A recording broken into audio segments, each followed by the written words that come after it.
Lately, I've seen a lot of cute DIY desk organizers made out of recycled materials. They're all over Pinterest, and I've seen some great tutorials for them on channels like HGTV Handmade and Technicolor Moments. Today I'm going to show you my take on this simple DIY tutorial with a twist. It's made to look like an adorable little forest. We're going to turn paper towel rolls and other recycled cardboard into trees, bushes, and whatever else you can dream up. For this tutorial, you'll be recycling cardboard such as paper towel rolls and cereal boxes. First, decide how tall you want your paper towel rolls to be and cut them down to size.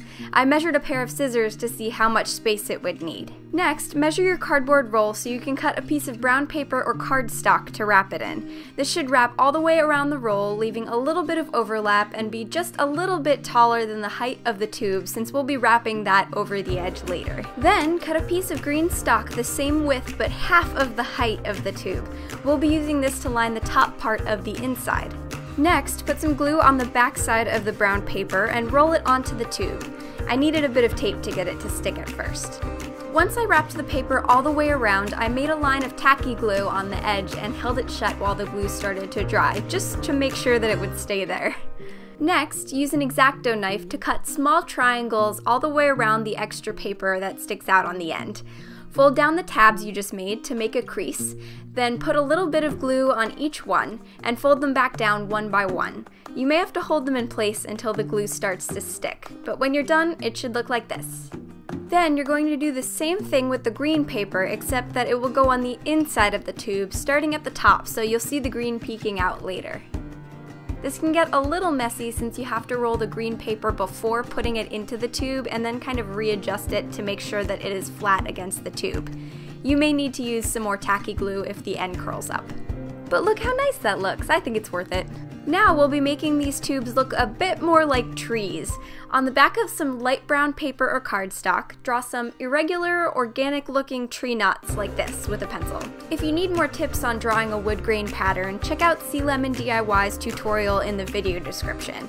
Don't worry, it doesn't have to be perfect. In fact, it probably will look better and more natural if it isn't perfect. Using your X-Acto knife, cut on your pencil lines, starting with the smallest parts in the center. Keep every other piece of each knot grouped together because you'll actually get 2 knots out of each one you drew. Using a small paintbrush, brush on a thin layer of tacky glue to your outside knot piece and then place the knot onto your cardboard tube. Do the same for the piece on the inside and for the other knots that you made. It's okay if this is messy as long as your glue will dry clear later, because then you won't be able to see it anyway. Follow this process for all of the cardboard tubes you saved up to make your forest of recycled trees. I also decided to decorate some small cereal and pasta boxes to store wider items that wouldn't fit into the cardboard tubes. Measure the height that you want your box to stand and trim it down to fit your desk organizer. Tape the inside shut if you need to. Then wrap the box in dark green paper, folding the sides of the paper up over the top and at least 1/4 of an inch down on the inside. You can do this however you'd like, but this is how I wrapped it. I made sure that none of the tape would show by using some glue that would dry clear whenever I needed it in a more visible place. Then, use your box to measure 5 pieces of light green paper to line the inside. These pieces don't have to reach all the way to the top. In fact, on mine, I decided not to make them go all the way up. Glue each light green piece into the box to line it with a pop of color. I wasn't too concerned about this looking perfect since you won't really be able to see the whole thing once it's full of craft supplies. Next, we're going to decorate the outside with some paper grass. Draw a grassy shape like this that's the length of each side of the box and cut it out with your X-Acto knife.